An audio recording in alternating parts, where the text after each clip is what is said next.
welcome to another episode of Midnight Curiosities. I'm your co-host, Curator Rakkel. And I am Curator WarBeauty. Coming at you live from your imagination. Whoa. Yeah. We have been a figment of your imagination the whole time. That's wild. Is it? That's actually okay. So if you really want to get into the figment of your imagination, I just want to hit on this for a second because Go ahead. I think our listeners will be fascinated. That actually plays into a theory that, I swear to you, this is a real-life human theory out there in the world right now. It plays into a theory of how your life and everybody in the world are literally just, like, projections, your mind projection of yourself. So, I'm you. We know that. Okay, well. I'm you. Right. So, I'm you, you're me, but I'm also the roommates. I'm the mailman. I'm the president. I'm the poor kid in somewhere there's poor kids, because there's a lot of those everywhere. But I'm everybody. I'm all of our listeners. And it's this theory that your consciousness has all of these multi-billions of projections. I'm not mad at that theory. I hate it. I think it's so dumb. It's so desperate. We're all made of the same stuff. Okay, yeah, stardust. Yeah. So if we all came from the same universe of stardust and stuff, why wouldn't we all? I mean, we all share those particles in our being. So we all have some inherent nature of connectedness. Well, sure, we are inherently connected because of that, but the theory is that, like, there's only one real person. There's only one reality, one real There's only thing. one real person, and everyone else is like a decoy hologram. Is like this matrix projection of themselves in various forms. Good. So whoever the real person is, can you, like, redo this? Can you shut this down? Hey, listen, can you get it together, please? Right. Can you just, like, get it together for a second? I understand that you're freestyling it recently, but knock it off. Oh, man. Talking to your creator is a good segue to the topic today. That's interesting because that is a good segue into the topic, which is, drum roll, divination. Do you like my bad drum roll? I liked your drum roll. I thought it was excellent. Thank you. Yes, today we are talking about divination. For those of you who do not know what divination is, basically the definition is the practice of seeking knowledge of the future or the unknown by supernatural means. Or a lot of people tend to interpret divination as, like, being inspired by a god or talking to God or getting answers from some unknown force. That's beautiful. That was so good. That was. Did you like that? 10 out of 10. Thanks. That was right off the dome piece. Right off the dome piece. Right out of your imagination. Okay, so this song is still stuck in my head, so every time you say that, it's just going to play again in my head. The imagination song from South Park? No, actually, Unicorn Wizard from Ninja Sex Party. Okay, respectable. For those that don't know what Ninja Sex Party is, it's a band. It's the best band. It's a vocal group with some music, and you should listen to them because it's Curator Rakkel's obsession. It's my favorite band, and I've been on my Spotify #1 like most listened to band for 3 years straight now. I like that for you. Yeah, I was in the top 0.5% of their listeners. Wow. I made a playlist of nothing but their music so that I can just keep it on shuffle and I don't have to skip songs or listen to anyone else's music.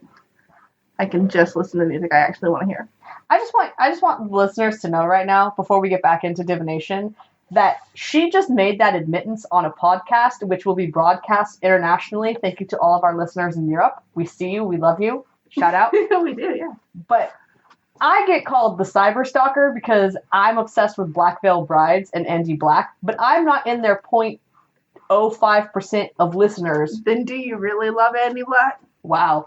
Because I have, like, 4 signed posters and 2 signed CDs from Ninja Sex Party.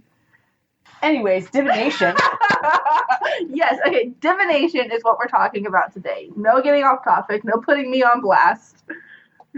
Unbelievable. So, as you know, or if you're unfamiliar to the practice of divination, there are many many, many, many forms of this practice. Right. So divination is actually derived from the Latin term divinare. Fancy, right? Okay, you're bringing the voices back. Right. Our Nostradamus episode seemed to be very popular. Okay, no, sit down for a second, everybody. Our Nostradamus episode was our most popular episode because it was great.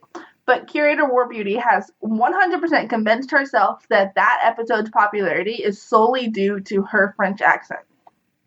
Right. It's because I said things in a French accent, and everyone, they lost their marbles over it. They were like, tell me about Michel de Nostradamus. You don't think it was because we were, like, good at explaining things and staying on topic? That's true. Unlike divination episodes. Why are we so bad at this? It's because it's about divination. Anyways, types of divination. There are so many. There's a lot, guys. There are so many. And basically, what it comes down to is if it works for you, then it works. I'm going to caveat that with divination is largely based in cultural relevance as well. Yes. But it's culturally contexted and subcontexted heavily. So there's actually, science does not recognize divination as science. It recognizes hocus pocus. Of course. Because divination has not been super 100% accurate. But I think that really misses the nuance of, and scientists are going to fight me on this, and I know this. I already know this argument's coming. You know how feisty scientists are. Because I'm feisty. I know. So, science tries to have a blanket understanding and a blanket explanation. It has a really hard time with things that are kind of unexplainable. Right. But I think it's not because they're unexplainable. I think it's because science doesn't like to leave room for things like cultural biases. Oh, yeah. So, divination, when you think about what divination is, which is basically a communication method with the gods, you get like, I don't know if you guys have ever seen that movie 300, which is about the Spartans. Okay. A pretty... Where are you going with this? Iconic movie. No, the scene with the Oracle girl. Okay, yeah. And she's kind of like having that weird like trip out Oracle, like Sure. telling the future thing, right? We've all been there. Yeah, just, another Saturday. So, I think a lot of people have this particular image or style of image in their head, and they don't realize that divination is not really intended to be this global thing. It certainly can be, which is where I think it then borders into prophecy, is when it becomes greater than a localized area. Okay, I'm into that. But I also think that it ignores modern forms of divination because we don't consider them divination because we consider them science. But I consider things like meteorology to be a modern form of divination. We just have advanced technology and super specific skill sets and super specific equipment that can make these predictions on our behalf. Cool. Well, think about it. No, I totally agree with you. Right, meteorology is not always accurate. It can change at any moment. Something can happen and some weird shift can happen, and then all of a sudden that hot wind that was supposed to come through is now 15 days of a snowstorm. Right. So meteorology, I think, is like a modern form of divination, but we don't consider it that. So when you think about divination, think about it like meteorology.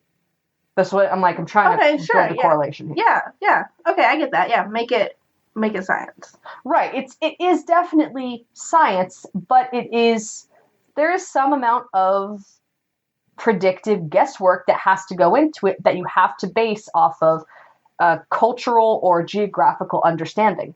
Yes. So obviously, the desert mountains are not going to suddenly randomly see, they might randomly see it, but they're not going to suddenly see a tsunami or a typhoon. Or tornadoes. Hope not. Exactly. Or tornadoes because they're mountains in the middle of a desert. Right. But you're also not going to see a snowstorm in the middle of the ocean.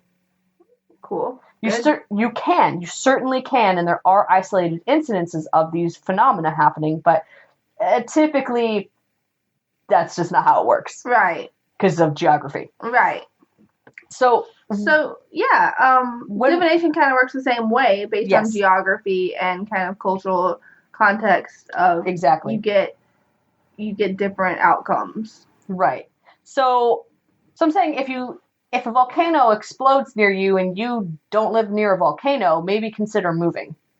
Or you might be dead, actually, if a volcano explodes. If a volcano goes off and you don't live near a volcano, wait, I got myself confused. Then you wouldn't be in immediate danger. You actually would probably be fine if you don't live near the volcano. I was thinking, I don't know what I was thinking. Perfect. So, types of divination. So we'll talk about ours first, as we are of the Norse flavor, the heathen flavor. Ew. That Odin flavor. Since he's the most recognizable. Sure. Runes. Yes.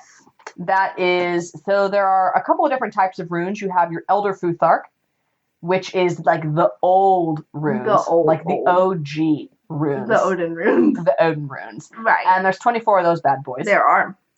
They're really sexy. Okay. That is a statement. Okay. Then you have the Younger Futhark, which, to my understanding, is more Icelandic. I'll be honest, I don't have a whole lot of experience with the Younger Futhark. Same. I wasn't attracted to it. I really liked the Elder Futhark because it made sense to me, and especially coming from an English alphabet with 26 letters, there's 24 runes. And they correspond to letters, and so it kind of it's kind of easier to learn them from an English speaking standpoint. Yeah. Younger Futhark, I'm just not a fan of. I don't know, it's lackluster for me. I'm with you on that. But then you have the Arminen.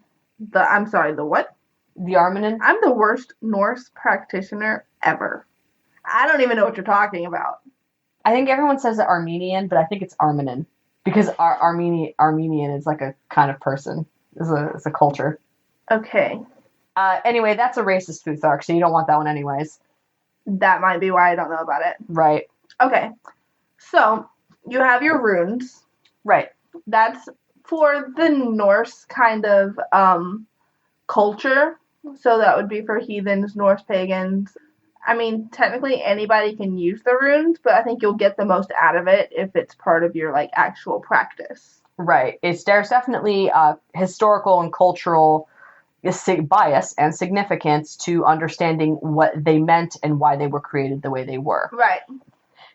Then you have palmistry. Palmistry. Oh. That's the one where you read the lines in your hand? Yes. Okay.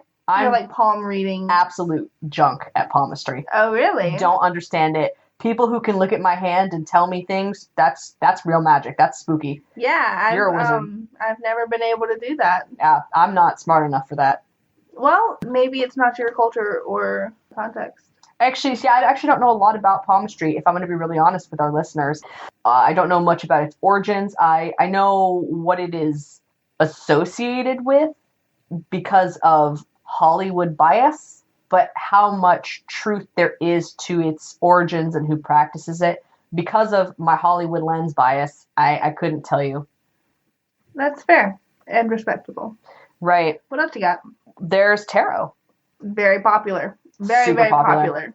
Quick tangent. Immediately after we recorded this episode, the first time, I went to work the next day, and one of my coworkers asked me if I knew anything about tarot, and asked me if she can practice on me. Oh, synchronicity. Yeah. I was like, ooh, okay. I do know a little bit about tarot. Check out my podcast. Yes, I do. Thank you. Yeah. So tarot is the most popular form of divination right now, at least in America.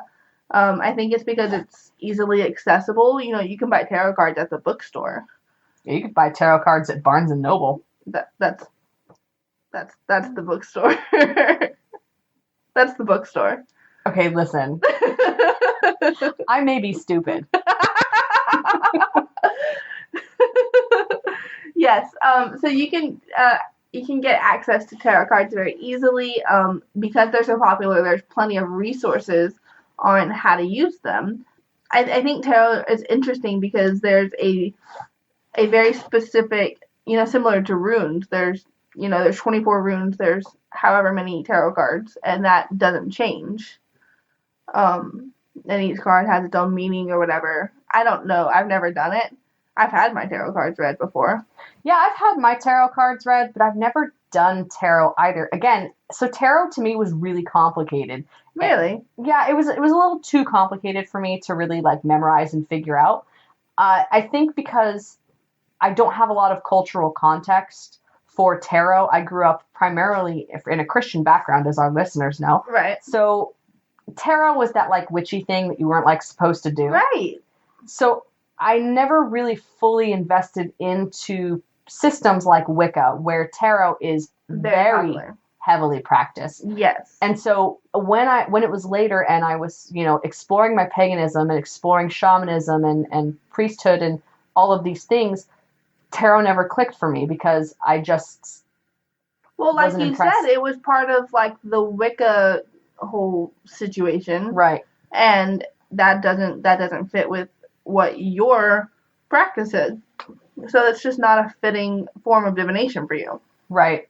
But tarot, so we should make a distinction here too. So there's two types of like card readings you can do. Sure, yeah. There is tarot and then there are oracle decks. Yes. So oracle decks are ambiguous concepts. I think the difference between tarot and oracle decks is that oracle decks don't have to be a set specific cards. Yeah, they're more just like concepts, and you have to interpret that based off of, again, this comes down to cultural and religious practice. And context. Yeah. Whereas tarot has very specific cards. Right. Now, tarot decks are interesting because I've seen so many really cool ones. Oh, they're beautiful. And there's really interesting plays on the various tarots, but they're all the same cards at the end of the day. Right. They're all the same cards, whereas an oracle deck does not have the same cards for each one. No, every deck is going to be different. I mean, I have a Norse oracle deck that I like to use personally, and it has the runes, but it also has things like Guningagap, and it has Freya and Thor and the Norns and Yggdrasil. Right. Whereas you might have an oracle deck you could have like a Greek oracle deck. So the Greeks actually had oracles. This is part of the history of divination, is the Greeks doing it. Yes. And the Greeks actually did oracle practice. Now, you'll hear... That one might be one of the more, like, mainstream ones that people have heard about, because that tends to show up a lot in, like, books and movies about, like, Greek culture or, like, mythology sort of stuff. Right, and this comes back to the 300 example of the girl who was doing the oracular prophecy. Right. That's more akin, now obviously that's very Hollywood, but that would be more akin to what the Greeks did. Now,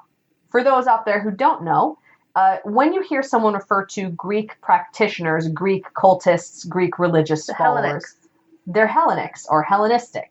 And if you ever hear that, they're referring specifically to people who worship in the Greek cult system. Cult? Yes, because Greek gods were not necessarily a whole pantheon that were worshipped as one pantheon. They were worshipped in cults. That makes sense, actually. From what I know about the Greek pantheon, that makes sense. Right. So, I would be a worshiper of Athena, but it doesn't necessarily mean I don't believe in Zeus. It just means that Athena is, like, that's my end-all be-all. Sure. Now, not everyone was a Hellenistic cultist. Just the way today, not everyone is a Christian or a pagan or whatever. Of course, yeah.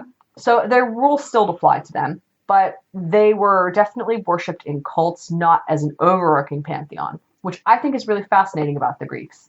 Very fascinating. Oracles. You were talking about oracles. Oh, yes. So, so that's kind of where I guess modern Western divination really gets its, like, roots, is from the Greeks. I would agree with that. And their oracular practice. Yeah, that makes sense, actually, because Americans get a lot of things from the Greeks. Right.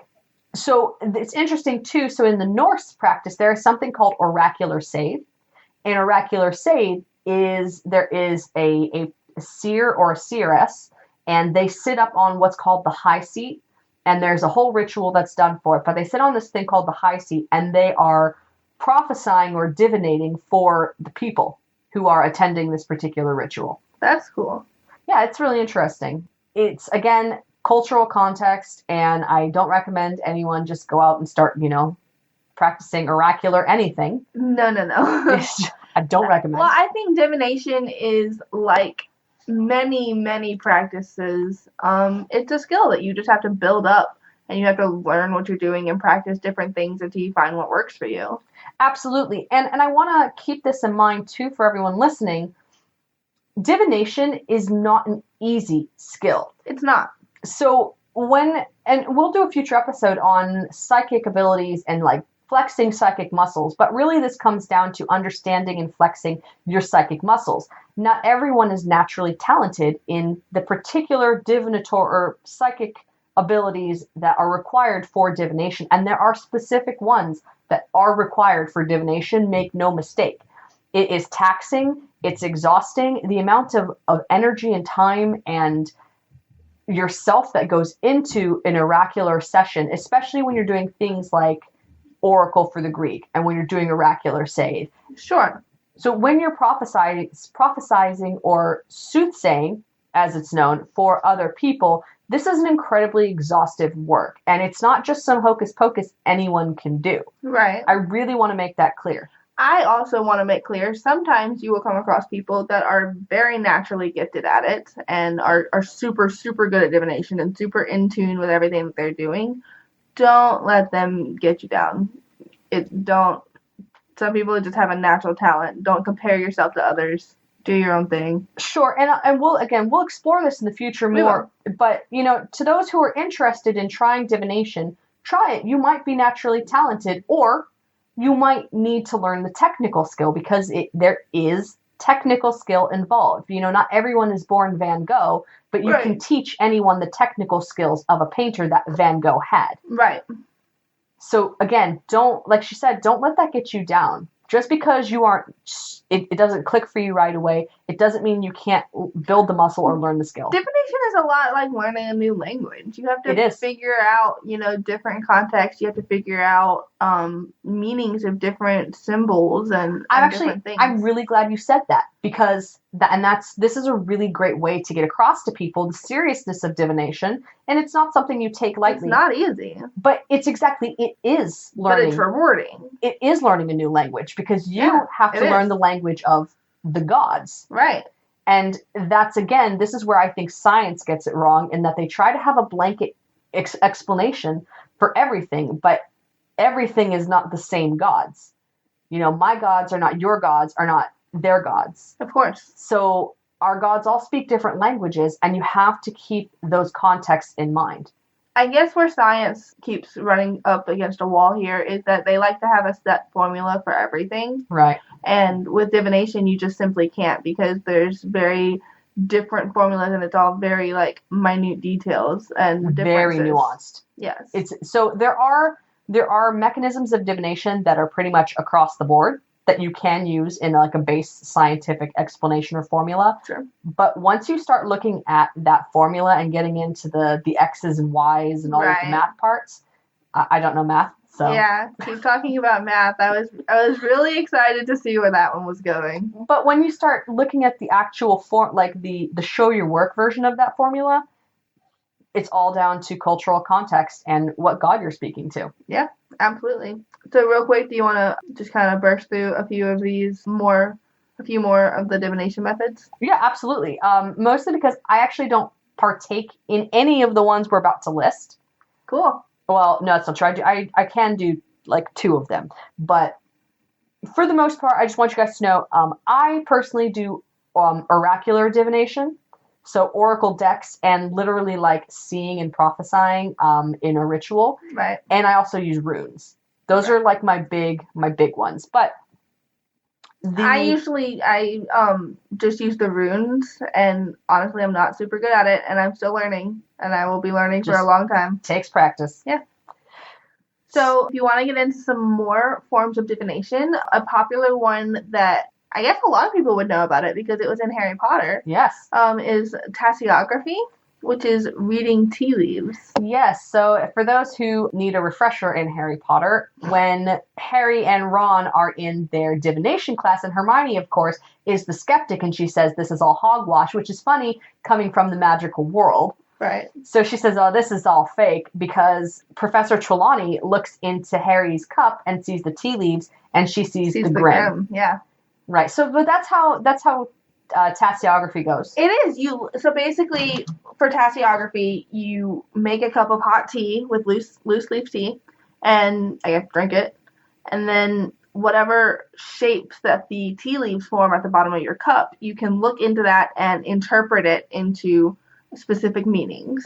Right. And there's books on if your tea leaves make these shapes and over here. And there's actually cups that you can buy that have special tasseography, like graphs. Oh, that's cute. In them. I actually like that. That's cute. They're actually really popular on Killstar.com. Actually has some. If you guys are ever interested. We're promoting a lot of things today. Well, people just make stuff, and it's really cool stuff. I know. Ninja Sex Party just makes really cool music. So does Black Veil Brides. Anyway, so Killstar.com, if you guys want to get like an idea of, they did make, I don't know if it's available anymore, but they did make a tea leaf reading teacup set. That's cool. I bet you could also find a lot of those on like Etsy. Oh, I'm sure you could find a ton of them on Etsy. So then you have, if you want to get to a very vague form of divination. We say vague because we don't understand it. That's true. Okay, that's true. I say vague because, frankly, I don't understand it at all, and I wish that I did because I'm fascinated by it. People have the practice of, like, throwing bones or shells, and again, I don't understand it. So I guess they just throw the bones or shells and whatever formation they make when they lay down, or, if they're facing specific directions or something, they can read all of that and interpret it as divination. Yeah, that's wild to me. Yeah. You can just throw some chicken bones on the ground and be like, next Wednesday at 3, Pete's going to have a piano fall on his head.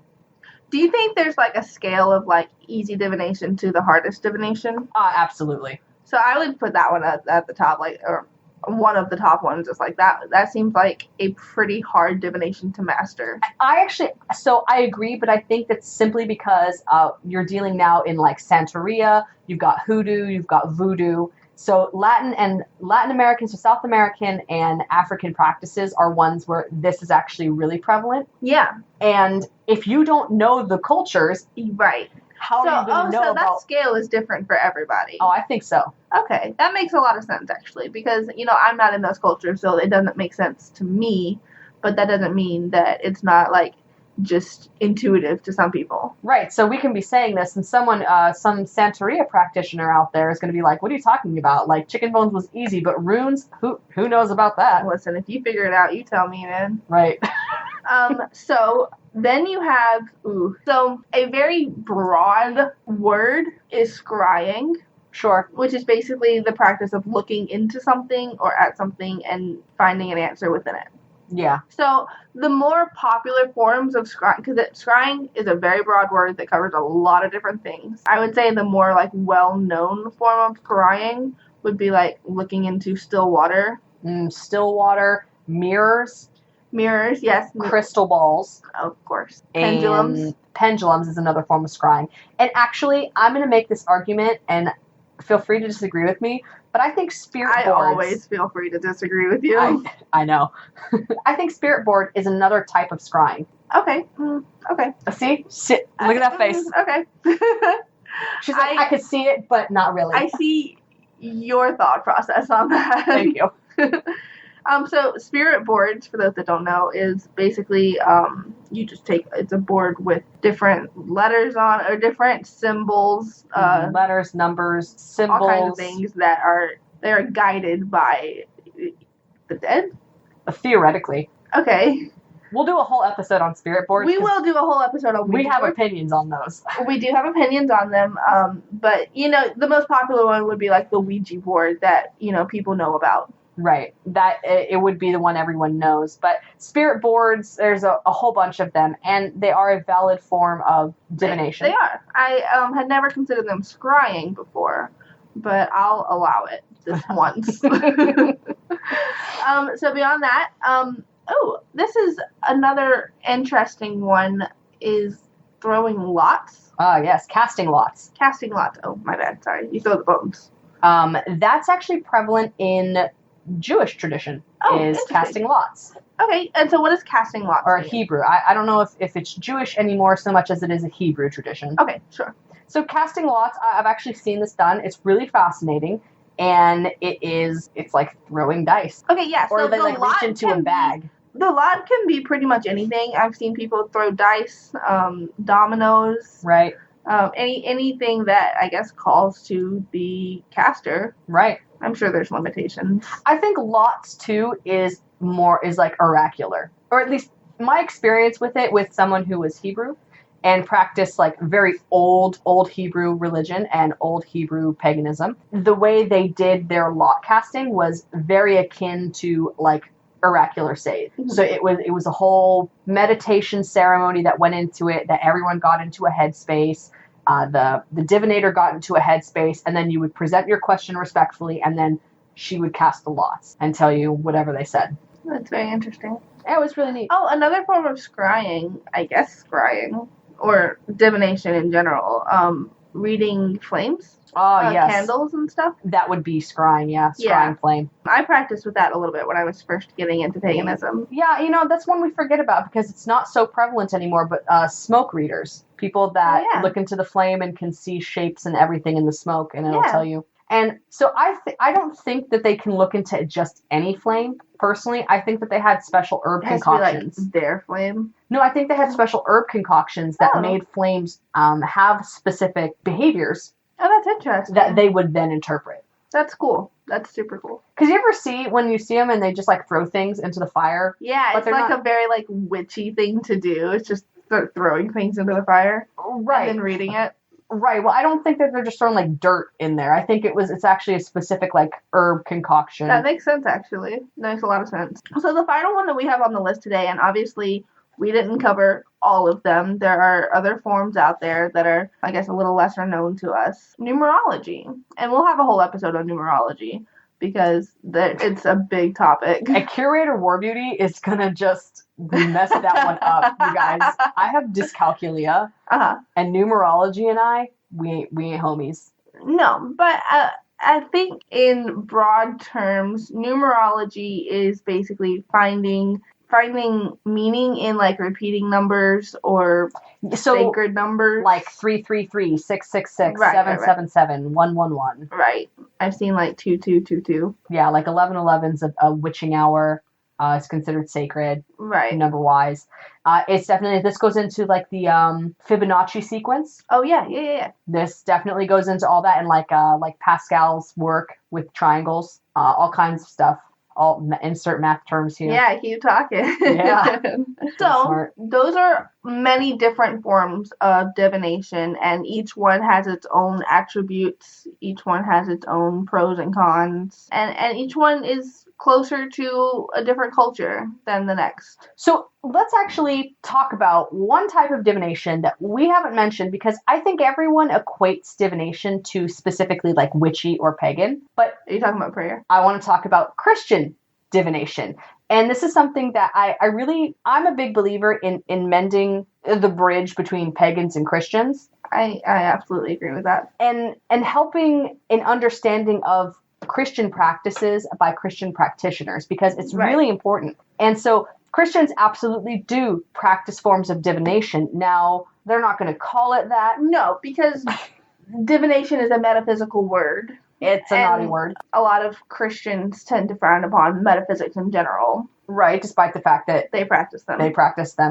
That's fine. It's a coping mechanism for Christians. Which is fine, but let's acknowledge that. Call a spade a spade. Prayer is divination because you are contacting the gods or God and seeking answers from God. That's literally the definition of divination. So when a priest gives you a blessing that isn't some pre-written, pre-scripted blessing, and they're receiving the blessing from the divine source, that is divination. Right. And again, so I grew up Mormon, and you see this a lot in Mormonism. This is a practice that a lot of people don't know that Mormons have, that is very not understood, but it is a form of divination. Is there's something we get called the patriarchal blessing, and it's basically like he is the head patriarch guy for the priesthood. Good.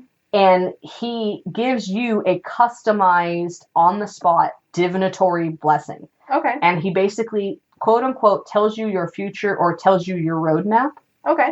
And I have mine. Mine is about 3 pages long. I got mine when I was 16. It's like kind of the first age when people get theirs is about 15, 16. Okay. You can get it at any age, but the older you are is typically the better. So I have mine, and you can only get one in your life. Oh, wow. Yes, you get one. Wow. And you spent it. I spent it. Okay. Okay. So it's divination, and that's the Mormon flavor of divination. Prayer in general is divination. Right. In any religion or culture that you look at it through, prayer is divination. Right. Now, unscripted. Let's put that caveat. So it has to be unscripted. Divination is not a scripted thing. So if you recite the same prayer every week over the bread and water, yeah, that's not divination. That's just a blessing. That's just a scripted thing. Right. I want to take a moment here to just kind of mention, we talked about how hard it is to learn divination. It is learning a new language. Not everything is an answer. I think not everything is a sign from the gods. A problem that you run into when people start practicing divination is discernment. People have a hard time discerning, what's coincidence or what's divine intervention. Sure. So discernment is, in the actual regular definition, it is the ability to judge well.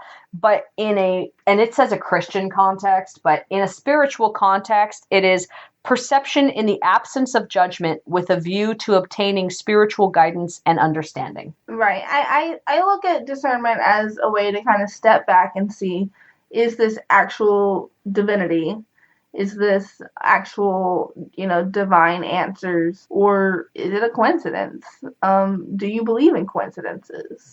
Well, and that's really the argument here is that I think a lot of people are going to fall into the camp of, well, sure, discernment, some things are answers from the gods, some are not. Right. I fall into the camp where I think everything is some sort of message because I allow spirituality and divinity to penetrate 365 of my life. Right. The whole 360 view of everything I do is always tied into my spirituality and my divinity and my practice.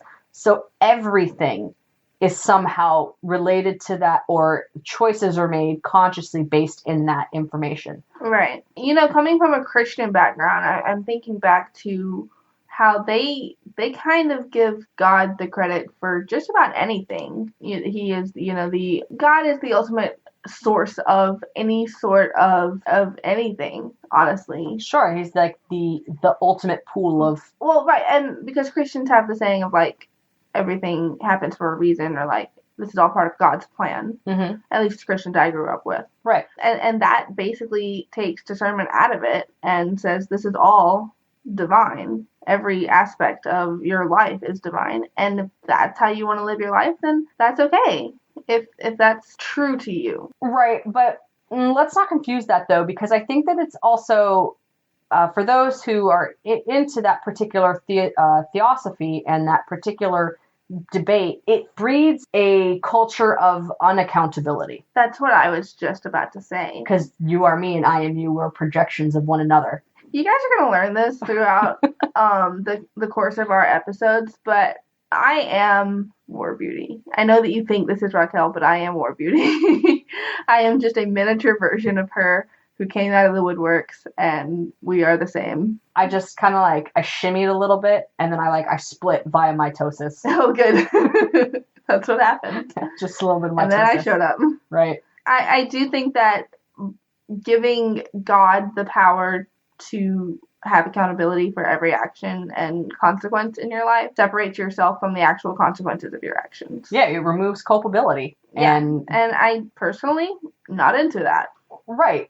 I'm also personally not into blaming my gods for things. Even when bad things happen, you say oh, it's all part of God's plans. Bad things happen for a reason. All this kind of stuff. I'm not interested in blaming my deities for my mistake, even though I can see how things do happen for a reason. Sure. There's no denying that. But I guess I hold myself accountable for a lot of things that I I don't want to just put off onto my gods. So here's a really interesting kind of segue into something that I wanted to mention with divination as well, is that science's big him-haw, Okay. I'm making bah humbug. Yeah, their big bah humbug, is that divination is not super accurate, and so many things have not come to pass. Right. Well, I want... Thanks, Nostradamus. Right. Thanks. Shout out, Michelle de Nostradamus. I wanted to bring attention to the fact that, and I'm going to use runes as an example, just to give... Because that's what you know. It's what I know. It's to give it an easier highlight for the point. Is if I draw runes, you're asking, hey, what should I do about this problem? And I draw 3 runes, let's say. That's a typical rune draw. Okay. And I lay them down and I give you your 3 runes and I say, this is what I interpret this as. Right. Now, those runes are going to have deeper meaning to you than they will to me. Right. I may or may not be on the money. I may be close to it. I may be kind of far. But here's where divination loses science a lot of the time, is that intention and will of people. So we are all agents of our own free consciousness. We can make choices. So just because the runes that I'm pulling tell you this, this, and this, doesn't mean this, this, and this are going to happen. What happens is that is the likely outcome Right. of what could happen if you continue on your current course. But you could make a decision and you can absolutely influence the outcome of divination. And this was the point of the Norns and the point of the, what are they called? The fates. The fates. Well, I should have known that. Well, I'm failing at religion right now. No, it's fine. But this is the point of the Norns and the fates in Greek mythology, is that The Norns are from Norse mythology. and the Norns are from Norse mythology. Right. It is uncertain, except it's certain, but it's uncertain. Because just because I draw this particular string doesn't mean you can't do something to change it. Of course. And that's where, and again, this is where divination loses science, is that you actively and consciously can change the outcome of the answer you got. So it could never come to pass. So let's say I draw something that's really negative. Right. That could scare you. And then you clean up your act or you get your stuff together. Right, yeah. And then all of a sudden that... I've been there. I've had those readings. That never came to pass. Well, that's because you actively changed Right. the outcome. The circumstances are different. Yes, so you actively changed it. But let's say I do a 3 rune draw for you and you literally changed nothing. The likelihood of that happening is pretty higher. strong. Yeah, it's higher. A lot higher. I think that about does it for us today.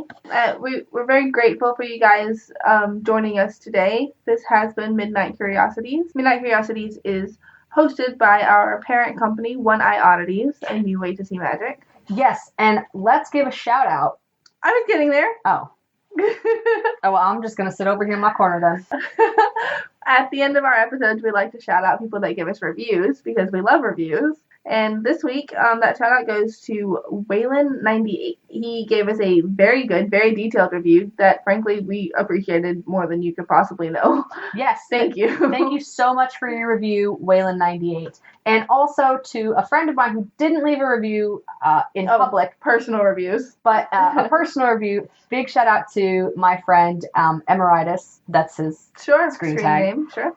Emeritus, because thank you for your feedback His as feedback well. was wonderful. It was really much great. Appreciated. Yes. And you guys, leave us feedback. Yeah, leave reviews on Apple Podcasts. And Curator Rakkel is the head of our public relations and social media conglomeration. Yes, so if you send the hate mail that WarBeauty keeps asking for, I will be the one to read it. So she'll forward it to me, don't worry. Don't do that. Follow us on our social medias. We made a new Twitter account. Yes, we did. So you can follow us directly there at MidCuriousPod because we have a lot of letters in our podcast name. We do. So that's MidCuriouspod on Twitter. On other social media, you can find us at One Eye Oddities. That's our parent company. And we'll be there if you decide to send that hate mail that WarBeauty wants oh so badly. I mean, I like love mail too. Yeah, love mail. Any sort of feedback we really appreciate as we kind of get into this routine and figure out how to podcast. It's greatly appreciated. So yeah, thank you again to Waylon98. We love and appreciate your review. Yes, thank you so much. Yeah, so that about does it for us today. I am Curator Rakkel. And I'm Curator WarBeauty. I said my name wrong. I know. Okay, and as always, don't forget to become an oddity. All right, bye guys.